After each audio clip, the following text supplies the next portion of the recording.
Hello students, welcome back to Magnet Brains Hindi medium. मैं लाली वर्मा बहुत बहुत स्वागत करती हूँ आप सभी का मैग्नेट ब्रेन्स के हिंदी मीडियम चैनल पर। और साथ ही साथ ये आशा भी करती हूँ कि आप सभी स्वस्थ होंगे, खुश होंगे और अपने अपने कार्यों को भली भांति कर रहे होंगे। जी हाँ, मैग्नेट ब्रेन्स एक ऐसा प्लेटफॉर्म है जो आप जैसे होनहार स्टूडेंट्स के लिए स्कूल एजुकेशन कक्षा 6वीं से 12वीं तक की शिक्षा एकदम फ्री प्रोवाइड करता है। किसी प्रकार के कोई पेड सब्सक्रिप्शन की हम बात नहीं करते हैं। यहाँ पर आपको हर एक विषय की शिक्षा से संबंधित वीडियोस एकदम फ्री में प्रोवाइड किए जा रहे हैं और किए जाते रहेंगे। तो हम पर आपका जो भरोसा है उसको बनाए रखिएगा, क्योंकि हम और आप हमेशा एक दूसरे से कनेक्टेड रहेंगे। अब ध्यान से सुनिए कि आज हम इस वीडियो के दौरान क्या करने वाले हैं। आज हम इस वीडियो के दौरान हमारी पाठ्य पुस्तक स्पर्श, जी हाँ, भाग 2 का काव्यखंड से 7वां चैप्टर जो कि कविता है तोप, जी हाँ, लिखा है वीरेन डंगवाल जी द्वारा, उस कविता का हम कंप्लीट चैप्टर रिवीजन करने वाले हैं इस वीडियो में। तो ध्यान पूर्वक मेरे साथ बने रहिएगा और देखिएगा कि ये तोप आखिर क्या करती है।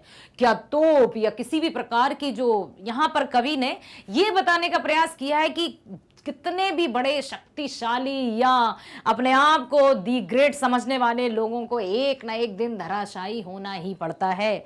जब उस तोप ने, ये जो तोप 1857 की तोप की बात की गई है कि जो वो तोप अपना वजूद खो बैठी, तो फिर हम इंसान क्या हैं। इस चैप्टर या इस कंप्लीट चैप्टर रिवीजन के दौरान इस वीडियो में हम उस कविता को भी जानेंगे और कविता से संबंधित जो भी बिंदु होंगे उनसे जानकारी प्राप्त करेंगे कि किस तरह से कौन सी तोप थी, आखिर तोप पर कविता लिखने की आवश्यकता क्या हुई, और उस कविता के माध्यम से कवि हम सबको क्या शिक्षा देना चाहते हैं वो भी जानेंगे।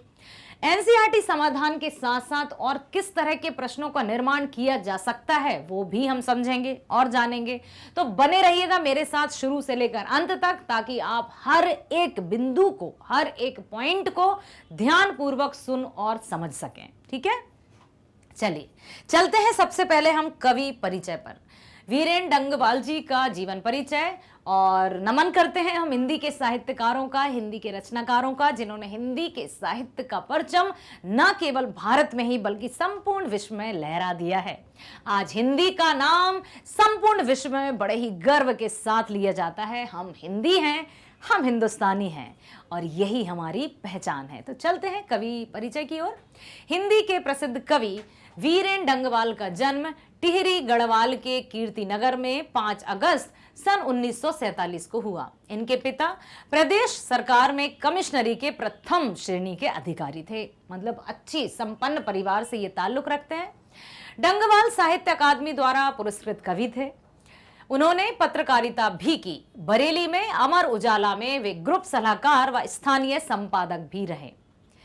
कह सकते हैं कि विभिन्न प्रतिभाओं के धनी कवि वीरेन डंगवाल जी। उन्होंने अपनी शिक्षा मुजफ्फरनगर, सहारनपुर, कानपुर, बरेली, नैनीताल आदि शहरों से की। 1968 में इलाहाबाद विश्वविद्यालय से एमए करने के बाद डी.फिल की डिग्रियां प्राप्त की। सन 1971 से डंगवाल बरेली में हिंदी के प्रोफेसर के तौर पर पढ़ाने लगे। अस्वस्थता के कारण बरेली में 28 सितंबर सन 2015 को 68 वर्ष की आयु में इनका निधन हो गया। लेकिन कहते हैं ना, जो अपने कार्यों से हमें ओतप्रोत कर जाते हैं, जिनके कार्य और जिनके गुण हमेशा चमकते रहते हैं, वे मरकर भी अमर रहते हैं। ऐसे ही हैं हमारे हिंदी के कई अनेक साहित्यकार, जिन्होंने हिंदी गद्य को, पद्य को चरमोत्कर्ष तक फहराया, लहराया। तो यहाँ पर हम भी कुछ ऐसा ही प्रयास करें कि ना केवल हमारे जीते जीते लोग हमें पहचाने, बल्कि हमारे जाने के बाद भी हमारे गुणों की और हमारे व्यवहार की प्रशंसा करें। पुरस्कार देखते हैं। सम्मान सन 1992 में रघुवीर सहाय स्मृति पुरस्कार से पुरस्कृत किए गए। सन 1994 में श्रीकांत वर्मा स्मृति पुरस्कार से सम्मानित किए गए। सन 2002 में शमशेर सम्मान प्राप्त हुआ। 2004 में साहित्य अकादमी पुरस्कार किसको मिला था? साहित्य अकादमी पुरस्कार, ये रचना भी याद कीजिएगा, दुष्चक्र में सृष्टा के लिए। ठीक है, पूछा जा सकता है कि कवि को साहित्य अकादमी पुरस्कार किस रचना पर मिला? तो दुष्चक्र में सृष्टा के लिए। ठीक है, याद रखिएगा। प्रमुख रचनाएं देखते हैं। इसी दुनिया में उनकी प्रमुख रचनाएं हैं। इसी दुनिया में, दुष्चक्र में सृष्टा, जिस पर साहित्य अकादमी पुरस्कार मिला। स्याही ताल, स्याही समझते हैं, इंक, उसका ताल, ताल मीन्स तालाब। क्या रचनाएं करते थे। साथ ही साथ उनकी रचना है कवि ने कहा। अब कवि ने क्या कहा, क्योंकि कवि तो कवि होते हैं, जहां ना पहुंचे रवि वहां पहुंचे कवि। कवि की कल्पना तो अथाह होती है, कहां से शुरू कहां से अंत किसी को कुछ पता नहीं रहता, क्योंकि कल्पना की कोई सीमा नहीं होती है। देखते हैं अब कि कवि ने तोप के बारे में या तोप कविता लिखी क्यों, क्या बताना चाहते हैं उस तोप के माध्यम से। आपने वो कहावत सुनी है, वो कौन सी बड़ी तोप है। तोप मतलब, तोप नाम से ही उसकी बहादुरी का, उसके बड़प्पन का, उसकी शक्तियों का पता चल जाता है कि वो कौन से तोप हैं जो हमारा बिगाड़ लेंगे कुछ। तो यहाँ पर बात आती है कि तोप कविता के माध्यम से कवि हमें क्या समझाने का प्रयास कर रहे हैं। आखिर ये तोप कहाँ की है, कब की है, कहाँ रखी गई है, अब क्या हाल हुआ है, सब कुछ इस कविता के माध्यम से हम सुनने, समझने और जानने वाले हैं। पद्यांश नंबर पहला। कंपनी बाग के मुहाने पर धर रखी गई है यह सन 1857 की तोप। इसकी होती है बड़ी संभाल, विरासत में मिले कंपनी बाग की तरह। साल में चमकाई जाती है 2 बार। अब देखिए, यहां पर उन्होंने कविता की रचना मुक्त छंद में की है। कोई लयात्मकता नहीं है, कोई राइमिंग्स नहीं है, कोई तुकबंदी नहीं है। तो यहाँ पर उन्होंने मुक्त छंद प्रयोग किया है। ऐसा नहीं है कि कविताएं हमेशा लय ताल में ही लिखी जाती हैं। कविता लिखने के कई तरीके होते हैं, कोई ताल में बंधी होती हैं, कोई सुर में, कोई लयबद्धता में, है ना। कुछ मुक्त छंद में लिखी जाती हैं जो आराम से शुरू होकर खत्म हो जाती हैं। कंपनी बाग के मुहाने पर धरी रही है 1857। क्या आपको सन 1857 सुनकर कुछ याद आया? कब का क्या है 1857 में? कुछ हुआ था ऐसा विशेष जो इसे यादगार सन बना गया, यादगार वर्ष बना गया? यस, प्रथम स्वतंत्रता संग्राम, महारानी झांसी की रानी। याद कीजिए, सिंहासन हिल उठे राजवंशों ने भ्रुकुटी तानी थी, बूढ़े भारत में भी आई फिर से नई जवानी थी। चमक उठी सन 57 में वह तलवार पुरानी थी, बुंदेले हर बोलों के मुंह हमने सुनी कहानी थी, खूब लड़ी मर्दानी वह तो झांसी वाली रानी थी। प्रथम स्वतंत्रता संग्राम, जब अंग्रेजों ने किस कदर, आपको पता है ना, लगभग 200 वर्षों तक राज किया था अंग्रेजों ने हमारे भारत पर, और किस कदर भारतीयों पर अत्याचार करते थे, किस कदर उनको पीड़ाएं देते थे। उनकी पीड़ाओं का बखान या उनकी पीड़ाओं की कल्पना हम नहीं कर सकते हैं, क्योंकि जो अंग्रेजों ने किया वो बहुत दुखद था। और अंग्रेजों की इसी तोप का यहाँ कवि ने वर्णन किया है कि ये इसकी होती है बड़ी संभाल, विरासत में मिले कंपनी बाग की तरह। कंपनी मतलब जब अंग्रेजों का शासन हुआ करता था उस समय कंपनी का एक बाग हुआ करता था, और वही तोप जिसने कई बड़े बड़े शूरमाओं को, शूरवीरों को, सूरमाओं के पर कच्चे उड़ा दिए थे, वो तोप आज सिर्फ रखी हुई है। साल में चमकाई जाती है 2 बार। अब वो 2 बार कौन से अवसर होंगे जब साल में चमकाई जाती है या उसकी सफाई की जाती है? जल्दी बताइए। 15 अगस्त और 26 जनवरी, स्वतंत्रता दिवस और गणतंत्र दिवस, है ना। इस तरह से इस कंपनी के सामने रखी है। तो अब हम पढ़ते हैं इसकी व्याख्या। कवि कहते हैं कि जो सन 1857 की तोप आज कंपनी बाग के प्रवेश द्वार पर रखी गई है, इसकी बहुत देखभाल की जाती है। जिस तरह यह कंपनी बाग हमें विरासत में अंग्रेजों से मिला है, उसी तरह यह तोप भी हमें अंग्रेजों से ही विरासत में मिली है।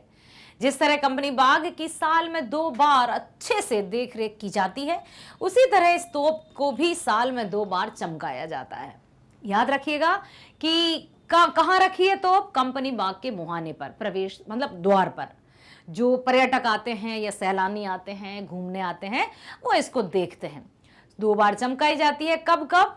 स्वतंत्रता दिवस और गणतंत्र दिवस, मतलब 15 अगस्त और 26 जनवरी को।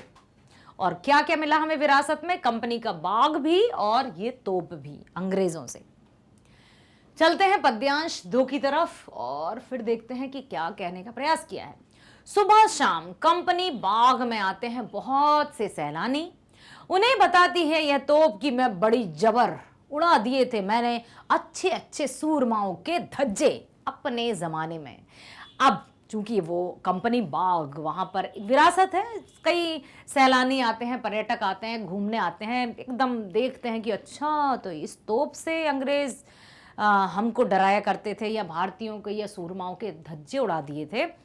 अब वो तोप क्या कर पा रही है? कुछ भी नहीं।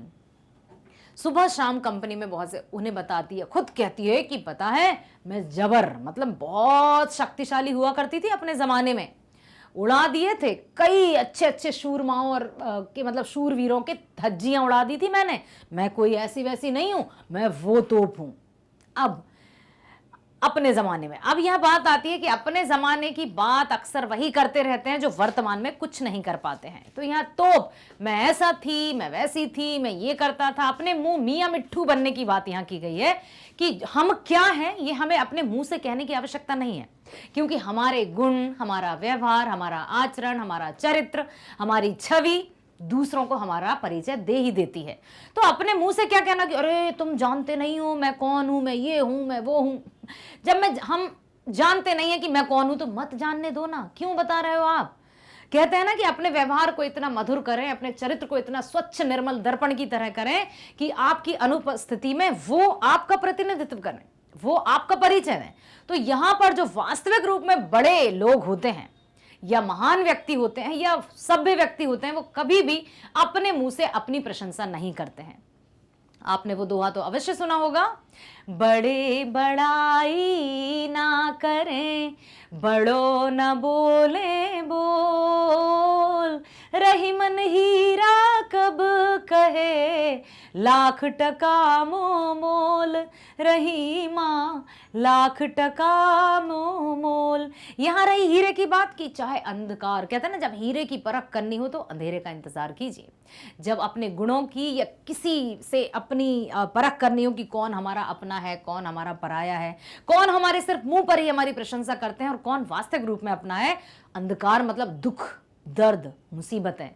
जो दुख, दर्द या मुसीबत में हमारे साथ खड़ा है वही हमारा सच्चा है। और यहाँ पर कि अंधकार, जब हीरे की सही परख करनी है तो अंधेरे का इंतजार कीजिए। क्यों? क्योंकि धूप में तो कांच के टुकड़े भी चमकते हैं।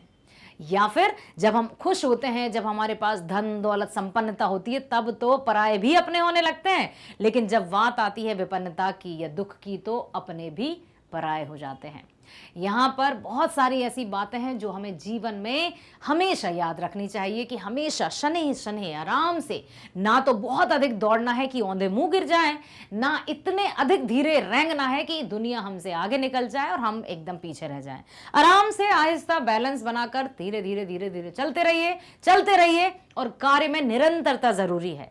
ये नहीं कि अब मैंने इतना सारा तो काम कर लिया, अब कुछ नहीं करना, अब तो मैं थक हार के बैठ रहा हूं। नहीं, मशीन हो या व्यक्ति, जंग लग जाती है। यदि हमने अधिक देर तक अपने शरीर को छोड़ दिया कि अब कुछ नहीं करना, तो वो तो फिर आलस्य के आप कैद हो जाएंगे, फिर आप चाह कर भी कुछ कार्य नहीं कर पाएंगे। इसलिए हमेशा कार्य में जुटे रहिए और ईश्वर को धन्यवाद दीजिए कि उसने आपको व्यस्त रखा है, क्योंकि व्यस्तता भी हर किसी की किस्मत में नहीं होती है। इसलिए व्यस्त होने पर कभी भी दुखी ना हो, अधिक कार्य मिलने पर कभी दुखी ना हो कि ओहो मुझे ही काम देते हैं, मुझे ही सौंप दिया है, दिन भर से कर रहा हूं, अब और कितना करूंगा या करूंगी। थैंक्स टू गॉड कि उसने आपको व्यस्त रखा। यदि व्यस्त नहीं रखता तो खाली दिमाग शैतान का घर, पता नहीं क्या क्या ख्याल आते हैं और किस तरह के विचारों में हम चले जाते हैं, खो जाते हैं अपने रास्ते को। ठीक है, तो यहाँ पर जो तोप है वो अपने आप की प्रशंसा कर रही है कि मैं वो तोप हूं जिसने अच्छे अच्छे सूरमाओं के धज्जियां उड़ा दी थी। अब ठीक है ना, अब क्या कर पा रहे हो आप ये बताइए, क्योंकि वर्तमान में सब आपको देखते हैं, आपने क्या किया या आप क्या करने वाले हैं उसको कोई नहीं देखता। आप जो हैं उससे आपकी पहचान होती है। तो अपने वजूद का हमेशा अच्छे से निर्माण कीजिए, अपने अस्तित्व का, अपनी आइडेंटिटी का इतने अच्छे से निर्माण कीजिए कि यूं चमके आप हीरे की तरह। चलते हैं व्याख्या की तरफ। कवि कहते हैं कि सुबह और शाम को बहुत सारे व्यक्ति कंपनी के बाग में घूमने के लिए आते हैं। तब ये तोप उन्हें अपने बारे में बताती है। क्या कहती है कि मैं अपने जमाने में बहुत ताकतवर थी। एक शब्द आया ना जबर, जबर मतलब शक्तिशाली या ताकतवर। मैंने अच्छे अच्छे वीरों के चिथड़े उड़ा दिए थे। अर्थात उस समय तोप का डर हर इंसान को था, क्योंकि तोप लाखों हजारों व्यक्तियों को एक साथ धुएं में उड़ा देती थी। और चलते हैं पद्यांश 3 और उसमें हम देखते हैं कि कवि इन पंक्तियों के माध्यम से क्या कहने की कोशिश कर रहे हैं। अब तो बहरहाल, अब देखिए अब क्या हो गया। पहले जो तोप जिसके नाम से ही थर थर कांपते थे लोग, क्योंकि एक बारूद का गोला भरा और उड़ा दिया और धज्जियां उड़ जाती थी लोगों की, पर खच्चे उड़ जाते थे, पता ही नहीं चलता यहाँ कुछ थे या नहीं। ठीक है, अब तो बहरहाल अब क्या हो रहा है, छोटे बच्चों की सवारी से अगर यह फारिग हो तो उसके ऊपर बैठकर चिड़ियां ही अक्सर करती हैं गपशप। अब उस तोप की हालत क्या हो गई है कि छोटे बच्चे हमेशा उसे घुड़सवारी करते रहते हैं, उस पर बैठकर खेलते हैं। और जब कभी बच्चों की खेल से वो फुर्सत हो जाती है तो छोटी छोटी चिड़ियां भी आकर गपशप करती हैं, उस पर आराम से चींची चींची कर कर खेलती हैं। वो तोप जिसको अच्छे अच्छे शूरमा भी जिससे नहीं बच पाए, अब उन पर बच्चे घुड़सवारी कर रहे हैं या सवारी कर रहे हैं, या फिर छोटी सी चिड़िया भी उस पर बैठकर बातें कर रही हैं। ये हो गया उसका हाल। तो यहां पर क्या कहना चाहते हैं कवि, यही कि हम चाहे कितने भी ताकतवर क्यों ना हो, हम चाहे कितने भी धन दौलतवान ना क्यों ना हो, एक ना एक दिन वैसा आता है जब हमारे पास ना हमारी शक्ति बचती है, ना ही हमारे पैसा किसी काम का होता है। इसलिए हमारे मन में, अपने मन में कभी भी अहंकार या घमंड जैसी भावनाओं को स्थान नहीं देना है। ये भावनाएं ऐसी हैं जो हमें उस समय तो, क्योंकि जब हमारे पास धन दौलत इज्जत शोहरत सब होगी तो लोग हमारे आसपास घूमेंगे, लेकिन वो हमारे सच्चे नहीं होंगे, वो सिर्फ कुछ चंद पैसों के कारण चापलूस होंगे हमारे आसपास। और यदि हमारी वास्तविकता हमने हमेशा से जैसे थे वैसे ही हैं, तो जो हमारे आसपास हैं वे हमेशा हमारे आसपास रहेंगे। कभी भी अहंकार जैसी भावना को मन में नहीं पालना है। कभी कभी शैतानी में वे इसके भीतर भी घुस जाती हैं, खास गौरई हैं। वे बताती हैं कि दरअसल कितनी भी बड़ी हो तोप, एक दिन तो होना ही होता है उसका मुंह बंद। जिस तोप के मुहाने पर देखिए, यहां पर आप देख सकते हैं तोप बड़ा से बड़े बड़े से गोले यहां पर रखे हैं। वो तोप जब बारूद का गोला लगता था तो एकदम धुआंधार हो जाता था। आज उसी तोप का मुंह बंद कर देती हैं छोटी छोटी गौरैया उसमें घुस करके। तो ये हुई हालत। पढ़ते हैं व्याख्या। कवि कहते हैं कि अब तोप की स्थिति बहुत बुरी है। छोटे छोटे बच्चे इस पर बैठकर घुड़सवारी का खेल खेलते हैं, आनंद लेते हैं। जब बच्चे इस पर नहीं खेल रहे होते तब चिड़ियां इस पर बैठकर आपस में बातचीत करती हैं, मजे करती हैं, कभी कभी घोंसले भी बना लेती हैं। छोटे छोटे बच्चे सब कुछ वहां शामिल हो जाते हैं। कभी कभी शरारती चिड़ियां, खास करके गौरैया, तोप के अंदर घुस जाती हैं। वो छोटी सी चिड़िया ऐसा करके हमें यह बताना चाहती है कि कोई भी कितना भी शक्तिशाली क्यों ना हो, एक ना एक दिन उसका भी अंत निश्चित होता ही है। इसलिए हमें क्या होना चाहिए, हीरे की तरह, ना कि किसके पेड़ की तरह, खजूर की तरह। एक और दोहा याद आया, अवश्य सुना होगा आपने, बड़ा हुआ सो क्या हुआ जैसे पेड़ खजूर, पंथी को छाया नहीं फल लागे अति दूर। मतलब कुछ लोग, मैं बहुत बड़ा हूं, और बड़े का अर्थ क्या लिया जाता है आजकल व्यक्तियों की परिभाषा में, जिसके पास पैसा है वो बड़ा है। क्यों? मतलब पैसे से बड़े की परिभाषा का क्या समानता? तो किस तरह का बड़ा कि जिनके पास यदि धन दौलत पैसा है भी तो वो सिर्फ और सिर्फ अपने स्वार्थ में ही लगा रहे हैं। तो बड़ा हुआ तो क्या हुआ, जैसे पेड़ खजूर, खजूर का पेड़ देखा है ना आपने, नारियल के पेड़ की तरह एकदम स्ट्रेट। ऐसा पेड़ ना जो किसी को छाया प्रदान कर सकता है, ना उसके फलों को आसानी से तोड़ा जा सकता है। तो ऐसे बड़े लोगों का क्या अर्थ, जो किसी की सहायता ना कर सकें, जो जरूरतमंदों की कभी सहायता ना कर सकें, जो भूखों को दो निवाला ना दे सकें। तो ऐसे बड़ों पर तो लानत है। फिर क्यों सिर्फ धन दौलत के आधार पर किसी व्यक्ति को बड़ा मान लिया जाता है? अरे बड़े तो वो होते हैं जो चरित्र से, गुणों से, व्यवहार से हमको अपना बना लेते हैं, अपनी मीठी वाणी से हर एक के मन में अमृत घोल देते हैं। हर एक दुखी व्यक्ति के कंधे पर हाथ रखते ही ऐसा लगता है जैसे उस व्यक्ति के दुख ही हर लिए हों। बड़े तो वो होते हैं, ना कि धन और दौलत से। समझ में आया? अब देखिए यहाँ पर बात है कि किस तरह से हम ये जो चैप्टर है उसमें किस तरह के प्रश्न बन सकते हैं। पहला तो प्रश्न ये बन सकता है कि हम क्या करें, मतलब तोप का वर्णन क्यों किया गया है, बहुत सारी ऐसी बातें हैं। आशा करती हूं कि आपने बड़े ही ध्यानपूर्वक इस पाठ को सुना है और तोप तोप जो थे वो नहीं रहे, इस भावना को भी आपने समझा है और साथ ही साथ ये भी जाना है कि किस तरह से हम प्रश्नों का निर्माण कर सकते हैं, किस तरह के प्रश्नों का निर्माण करके हम उन उत्तरों तक पहुंच सकते हैं। तो जब हम स्वयं प्रश्नों का निर्माण करेंगे तो हमें उत्तरों से भय नहीं लगेगा। हमें जब उत्तरों से या प्रश्नों से डर नहीं लगेगा तो हमें परीक्षा से कैसे डर लग सकता है। तो परीक्षा नामक शब्द से अब हमें डरने की आवश्यकता नहीं है, चाहे वो बोर्ड परीक्षाएं हो, चाहे परीक्षण क्लास टेस्ट हो या सरप्राइज टेस्ट हो, किसी भी प्रकार की कोई भी परीक्षा या टेस्ट से अब आपको नहीं डरना, क्योंकि डरना मना है।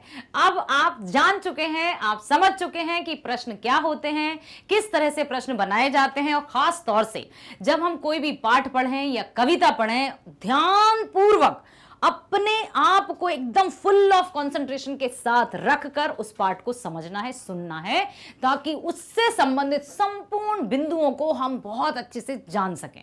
और जब हम पाठ को बहुत अच्छे से, कॉन्सेप्ट को एकदम क्लियरली समझ लेते हैं, तो प्रश्न हमसे कुछ भी पूछ लिया जाए हम तत्पर रहते हैं कि हाँ चलिए अच्छा पूछिए। इस तरह से होना चाहिए कि आप, मैंने पढ़ लिया है, अब आप कुछ भी पूछिए नहीं, अरे रुको रुको रुको, अक्सर ही होता है कितना भी पढ़ने के बाद एक मिनट और थोड़ा सा और पढ़ लूं, ये नहीं आना चाहिए। इसलिए जो पाठ का जो सार रहता है या कंप्लीट चैप्टर रिवीजन रहता है उसको बहुत अच्छे से देखा करिए, तब आप एनसीईआरटी समाधान भी बहुत अच्छे से कर सकते हैं और कोई भी पार्ट के बीच में से यदि प्रश्न आ जाए तो उसका उत्तर भी आप दे सकते हैं।